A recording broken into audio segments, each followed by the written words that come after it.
For antiwar.com and Chaos Radio 95.9 in Austin, Texas, I'm Scott Horton, and this is Anti-War Radio.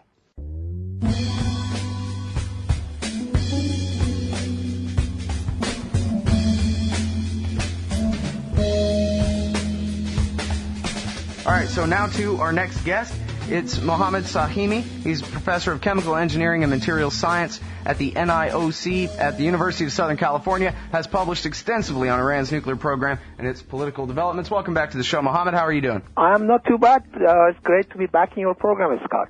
Well, I'm happy to have you here. And everybody, you can find Mohammed's articles at original.antiwar.com/Sahimi, which is Sahimi, original.antiwar.com/Sahimi. And I'm looking at sanctions only hurt ordinary Iranians. Well, too obvious, too true, and too relevant, because as this article begins on Thursday, January the 28th, the Senate approved legislation that allows the president to impose sanctions on any entity that exports gasoline to Iran or help expand its refining capacity by denying them loans from American financial institutions. A largely similar legislation has already been passed by the House of Representatives. All right, so tell us about exactly, what's in here.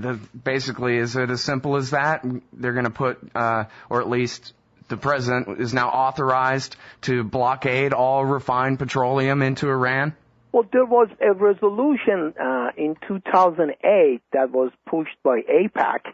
They wanted to impose gasoline sanctions on Iran so that Iran would not import the extra gasoline that it needs. Iran has a lot of oil but doesn't have enough refining capacity, and over the past several years it has had to import up to 40% of its gasoline consumption. So in 2008 there was this resolution pushed by AIPAC, American Israeli Public Affairs Committee, that would impose a gasoline sanction, but it would also enforce it in the sense that it would use U.S. naval forces in the Persian Gulf in order to prevent any country to send its gasoline to Iran. And of course that would have led to war, and that's why AIPAC was forced to withdraw it. The new resolution authorizes the president to punish those companies, especially a company in Switzerland that is basically an intermediate between Iranian government and some other oil companies, to sell gasoline to Iran. And it also prevents any company to help Iran to expand its refining capacity. Iran is already building at least one new refinery in Iran, and another one is in the planning stage. So within 2 or 3 years, Iran will have at least one more new refinery, and that would basically address a large fraction of the gasoline that Iran needs to import. But at the same time, the resolution is bad because it imposes hardship on ordinary Iranians on one hand, and as I explained in the article, it also helps the hardliner to have a tighter grip on what's going on in Iran. The Iranian Revolutionary Guards have actually started to control a large part of Iranian economy, including oil and gas. Therefore, any type of sanctions on gasoline, oil, and gas will actually hurt not only hurt ordinary Iranians, but also help the Revolutionary Guards to have tighter control, because they control everything. They benefit on one hand because it increases the price of everything in Iran, and they benefited economically. And on the other hand, it helps them to say, look, foreign countries are imposing sanctions on us. This sanction is not, let's say, on weapon or anything. It is on everyday stuff that we need, from food to gasoline to oil and so on, if it gets to that. And therefore, we need to rally against all these foreign powers, and therefore let's forget about what's happening within Iran, all the political developments, all the push for democracy and so on. So at this stage, any sort of economic sanctions that has to do with what ordinary Iranians need in their daily lives will not only hurt them economically, but it will also push back people's struggle for democracy in Iran, and that's why this resolution is so bad at this point. Amazing. Well, first of all, the economic point that you make there is pretty compelling, and I guess I wouldn't expect anybody in Congress or the State Department to understand anything about this, but if they ban exports or ban, try to put some kind of blockade, prevent anyone from exporting refined petroleum products to Iran, then that simply means that all the prices for petroleum products in Iran will go through the roof. And it will be the IGRC who benefit, who get to make even more money for the same amount of work. Just like when, Dick Cheney bombs Iran and bombs Iraq and invades Iraq and drives up the price for Exxon. Precisely. And what really bothers me about is that the sponsors of such resolutions, on one hand, they say, well, we want to help the great Iranian people to push for democracy and have a democratic government because that will be good for the Middle East, and then turn around and try to impose tough sanctions on Iran that will hurt the same people that they claim to be wanting to help in order for Iran to become democratic. Well, the two of them don't go hand in hand. They're mutually exclusive. Mm-hmm. If we want Iranian people to be able to push the hardliners in Iran to move towards a democratic system, we cannot do anything that, first of all, hurts them economically, and secondly, gives the hardliner an excuse to rally people against the foreign powers and foreign government who are imposing those sanctions and finding a justification for their rule in Iran, and try to get people to forget about what's happening within the country and instead concentrate on the foreign threat. The two of them don't go hand in hand. Well, and of course, if the U.S. was successful in really disrupting their energy supplies inside the country in terms of oil resources, then all that is more pressure on them to focus on nuclear power. Oh, exactly. And you see, that's another aspect, because one of the reasons in the West, they have always presented against Iran's nuclear program is that, hey, Iran has a lot of natural gas and oil. Why does it need nuclear energy? Fine. If that's the argument, then let the Iranian natural gas and oil industry to develop. But it cannot be developed unless there is foreign investment, unless there is no sanctions, and so on. So on one hand, we say, you have a lot of oil and gas, you don't need nuclear energy. On the other hand, we say, we don't like you, so we are going to impose all these sanctions against you. So you are not going to have to be able to use your oil and gas. Therefore, you have to move towards nuclear energy. I mean, this is just a maddening sort of arguments that they always use against Iran, and I don't understand this. Well, I mean, it depends on which way you analyze it from. I mean, as you well know, the enemy of the war party in America is the moderates in Iran, and if there's an alternative, even just another Rafsanjani or Khatami who comes to power, who seems like a reasonable face who can be dealt with, well, that really screws up the plans of the war party, who much prefer to focus on Ahmadinejad, the same way that when it was Rafsanjani and Khatami, they focused on the Ayatollah Khamenei, because, whichever is the scarier boogeyman. And that's why, of course, it makes sense. The degree of truth behind it, I don't really know. I don't know if it's clear to you the degree to which the CIA is attempting to influence the Green Revolution or help it there. But even the implication that America is helping the Green Revolution in Iran degrades the value of that Green Revolution immeasurably and makes them just seem like puppets and helps to further marginalize them. So rather than getting a color-coded revolution, we're just solidifying the power of Ahmadinejad and hardliners like him. I have no doubt that the CIA and the Israeli Mossad try to manipulate the green movement in Iran. There is no question that they would do their best in order to be able to have influence there. But at the same time, I believe that the green movement in Iran is largely indigenous. It is out of the fact that the Iran presidential election of June 12 was basically stolen. Now, since you mentioned Rafsanjani and Khatami, let me just point out two things. Back in 1990s, when Rafsanjani was the president, Iran invited foreign oil companies to come in and develop Iran's offshore oil fields. The true winner of the bidding process was a European oil company. But because Rafsanjani wanted to improve Iran and the United States relationship, the government awarded the contract for the development of that offshore field to Conoco, the American oil company Conoco.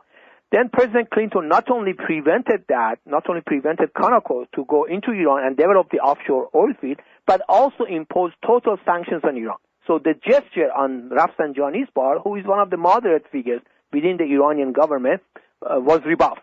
Then when Khatami was president and everybody was talking about Iran's nuclear program, Khatami agreed to suspend Iran's uranium enrichment program, and in fact Iran did do that from October of 2003 to February of 2006.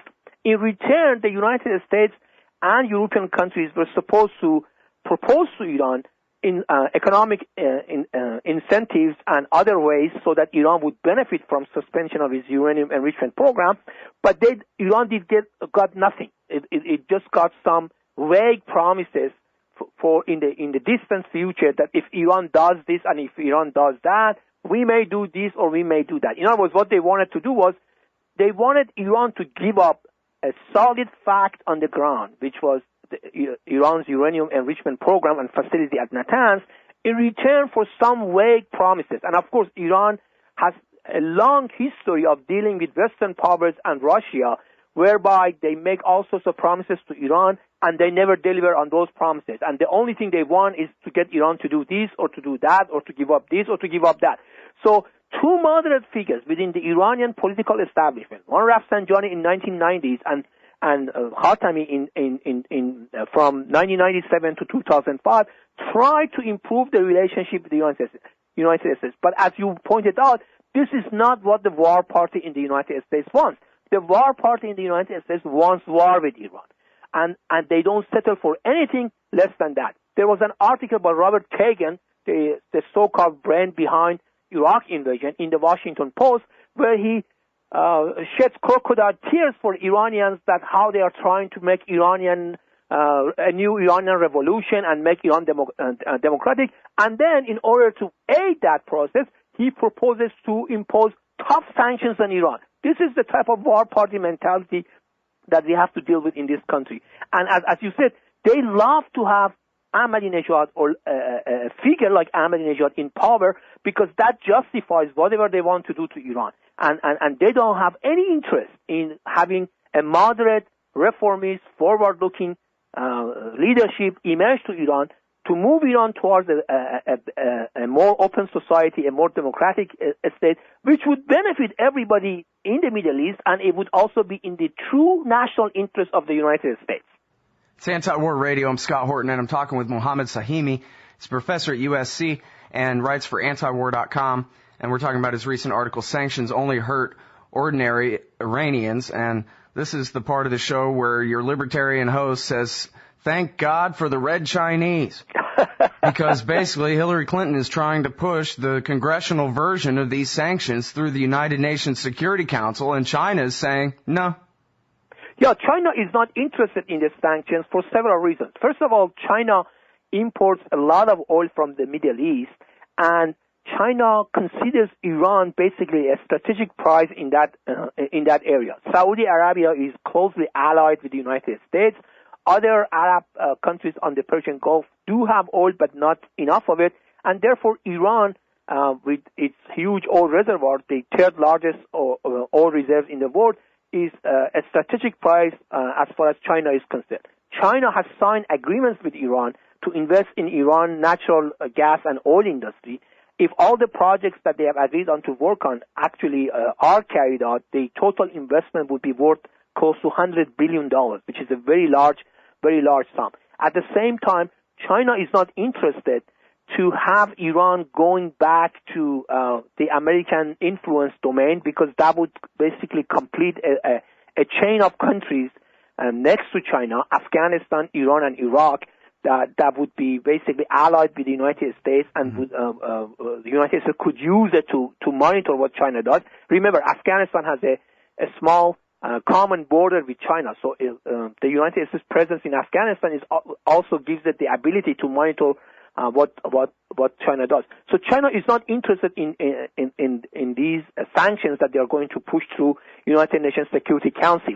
And that's why China has resisted, and that's why in the negotiations that they had in New York a few weeks ago about how to proceed regarding Iran and its nuclear program, China sent a low-level delegation instead of its foreign minister or higher authority to indicate its displeasure and the fact that it doesn't want to go along with this type of sanctions, at least not at this stage. Now, whether future will bring something else, we don't know, but at this stage, China is not interested. Mm-hmm. Well, I think people need to recognize, doing the shoe on the other foot thing, how we would react if any combination of powers on Earth attempted to block our importation of refined petroleum or oil of any kind. We would nuke them all off the face of the Earth in a day. I mean, we've killed this government, pardon me for being so loose with the term we, this government has killed more than 1 million people in the name of the deaths of 3,000 on September 11th. If there was some kind of real blockade against this country, we would nuke capital cities. They would nuke capital cities off the face of the earth until that blockade was over. And precisely, and remember, we are there, or the United States is there, not because it wanted to help Iraqi people to have democracy or Afghans to have a country free of Taliban and so on, but because they want to control energy resources of that area. Remember, during the Clinton administration, when the Taliban came to power in 1996, the Clinton administration almost signed an agreement with Taliban whereby the Taliban would allow oil and gas pipeline from Central Asia to pass through Afghanistan to go to Pakistan so that they can bypass Iran and also control Central Asian oil and natural gas. The only reason that prevented that agreement from being signed was the fact that Taliban treated women badly, and therefore the United States, having its Secretary of State being a woman, Madeleine Albright, they were just basically ashamed into signing that agreement. Otherwise, they wanted to sign that agreement. Even when the September 11 terrorist attack happened, the Bush administration gave an ultimatum to the Taliban and said, if you deliver to us Al-Qaeda, we won't attack you. So they still wanted to have some sort of deal with Taliban, and the only reason that didn't happen was because Taliban resisted that. But in any case, as you pointed out, the United States is there not because it's worried about democracy or anything, or human rights or anything like that. It is there because it wants to control energy resources of that area. Now, the United States doesn't even need energy resources of the Middle East because the United States imports most of its oil from Canada, Mexico, and West Africa. The United States is there because it wants to control the resources so that its future rival, China, and a revived Russia cannot have access to those resources. That's why we are there, and that's why up to 1 million Iraqi people were killed as a result of invasion, because they want to control the second largest oil reserve in the world, namely Iraq's. Yeah, well, that's very well said. I think that's right, especially, if you just go back to Rebuilding America's Defenses, the PNAC policy paper from back then.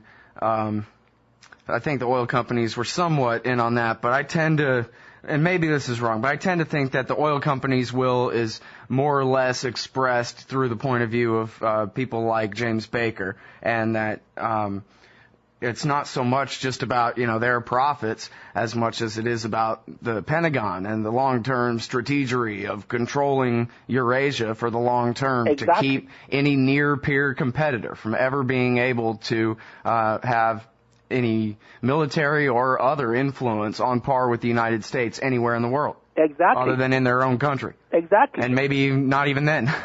Yes, exactly. And as I said, the problem with Iran is the same thing. I mean, it's not that, for example, that Iran's nuclear program is any threat to, any physical threat to Israel or the United States. There is no conceivable scenario under which Iran, even if armed with a nuclear warhead, will attack Israel or the United States, because the Iranian leader, as crazy or as irrational they may sound, are totally rational and calculating when it comes to their foreign policy. And they know full well that even if Iran does have a nuclear weapon arsenal, and there is no evidence that Iran is actually building such an arsenal, even if they have it, they will not attack Israel, because they know very well that any attack of that sort will be matched by a counterattack by Israel that has up to 400 nuclear warheads and the United States that can evaporate Iran many, many times over. So there is no rational or any conceivable scenario under which Iran, even if it is armed with nuclear weapons, will attack Israel. So the question is not whether Iran is a danger to the rest of the region if it is armed with nuclear weapons. The question is control and hegemony over the Middle East, over the resources of that Middle East, and over the fact that the United States and Israel want to say the first and the last word in the Middle East. That's the question that we are dealing with in the Middle East, and we are dealing with regard to Iran. Mm-hmm. Well, and I've kind of had a problem on this show because the lies, well, just in general and writing and everything too, the lies from the American side about Iran's nuclear program are so consistent. I mean, the narrative just never ceases. Sometimes it ebbs and flows a little bit, but there's a constant drone in the background always, every news cycle, of the Iranian nuclear threat, and apparently everybody knows the Iranians are making nuclear weapons. So that means, of course, as you and I have talked about on the show, it means for me going through what we actually know about the Iranian nuclear program over and over again, and in essence, defending the Iranian position that, at least so far as anybody knows, it's simply a peaceful program. My problem is that if I lived in a country that was governed by a limited constitutional republic and didn't have fleet of aircraft carriers off the coast of Iran right now, etc., and troops occupying the countries to either side of it, I would like nothing better than to sit around on anti-war radio complaining about the Iranian government's war against the Iranian people and what a crappy dictatorship it must it is over there, and how horrible it must be to live under it. In fact, now that I live in Los Angeles, I keep meeting Iranians all the time who tell me about the Ayatollahs and how bad those guys are. And I don't carry any brief for these guys. I don't want to defend them. I'm just trying to defend the truth and prevent a war as best I can, because the assertions that the war agenda is based on are all a bunch of damn lies. But help me out here with this one, Mohammed. Can you tell me about the Ayatollah and what it is like to live in Iran? Well, life in Iran right now is difficult. It is because Iranians voted on June 12 to elect a new president, and they voted in large numbers. Up to 85% of people voted because they wanted to make some good changes in Iran political system peacefully and without any violence. Now, the hardliners apparently stole the election and declared Ahmadinejad re-elected again. And that started basically a movement in Iran that has spread over the past several months, and it has become stronger. And in about a week, we will have the 31st anniversary of Iranian Revolution, which is celebrated every year by the government. But this year, the Green Movement is also going to go out and demonstrate and show its strength. Now, as you said, when we talk about Iran's nuclear program and problems like that, it is not that we support the Iranian government. I personally do not support and, in fact, despise people like Ahmadinejad. But we are talking about the national right of a country that has been no threat to the United States, that has abided largely by its obligation under international law regarding its nuclear program, that the International Atomic Energy Agency has never been able to find any evidence that is actually trying to make a nuclear weapon. And yet, as you said, the lie that Iran is making nuclear weapon has been repeated so many times that it has taken a life of its own, and it is taken as a fact. There is no truth to it. Iran hasn't made a nuclear weapon. There is no evidence that it is making a nuclear program. In fact, some documents about internal debates within the Obama administration was leaked a few weeks ago to the New York Times that indicated that the Obama administration believes that Iran does not have any breakout capability for at least 3 years. And let me explain what breakout capability is for those listeners that don't know what it is. That means that Iran does not have any capability at this point to convert its low-enriched uranium, which is fuel for nuclear reactor, to high-enriched uranium, which is used in nuclear weapon. And the Obama administration internal discussion indicated that they believe that Iran does not have such a capability for at least 3 years. So that means that at least for the next 3 years, Iran is in no position, even if it wanted to make a nuclear weapon. So that means that there is ample time, ample room for diplomacy. And yet we see all sorts of talk about tough sanctions, which eventually lead to war, or even war itself. I mean, the other day, the United States announced that it's going to put anti-missile system in Arab Persian Gulf that facing Iran. Why is that? Why do they need such a defense system? What is the threat that they are facing? These are all a scare tactic, gunboat diplomacy, in order to pressure Iran to go along with what they want. And obviously, those guys in Iran, as crazy and as irrational they may be to their own people, that's their internal affairs. Iranian people can decide on their own what they should do with their own government. But when it comes to foreign power, the foreign powers have no right to exploit Iran's internal situation in order to advance their agenda, namely dominating Iran, interfering in Iran's internal affairs, and stopping Iran's peaceful nuclear program.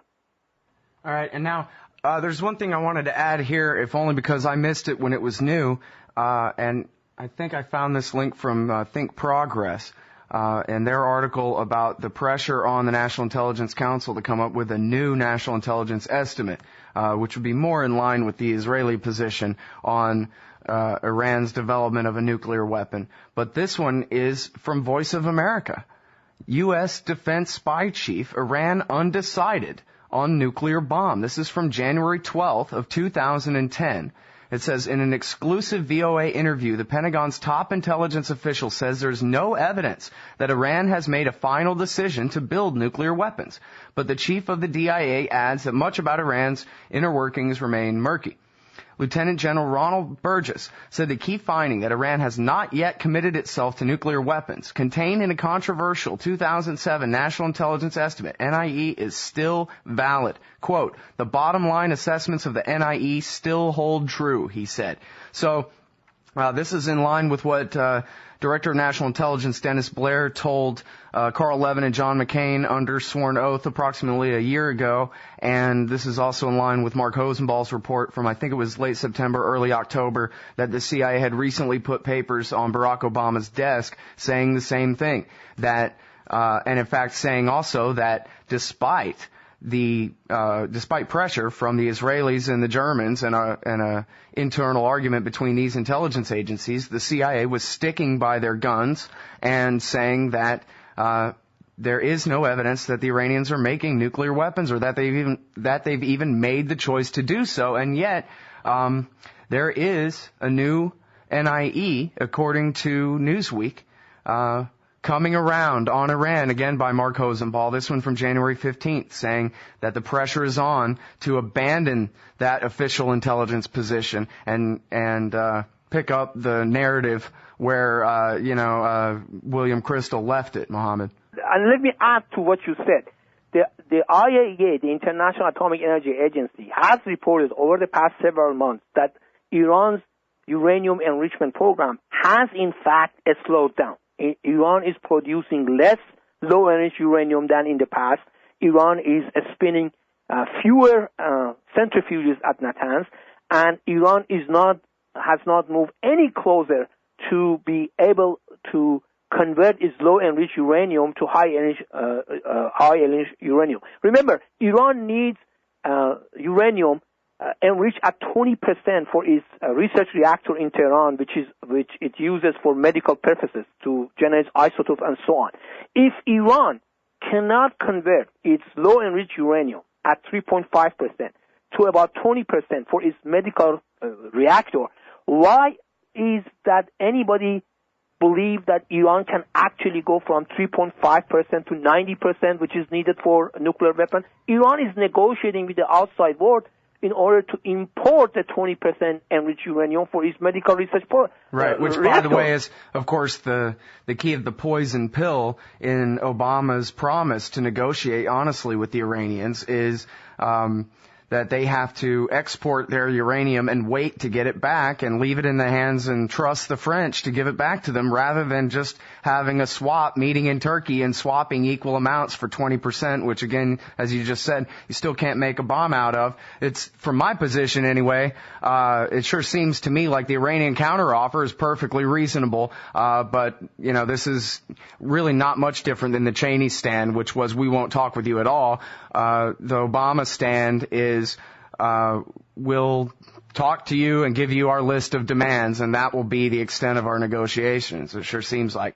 The deal that Iran was supposed to have with the West involved Russia and France.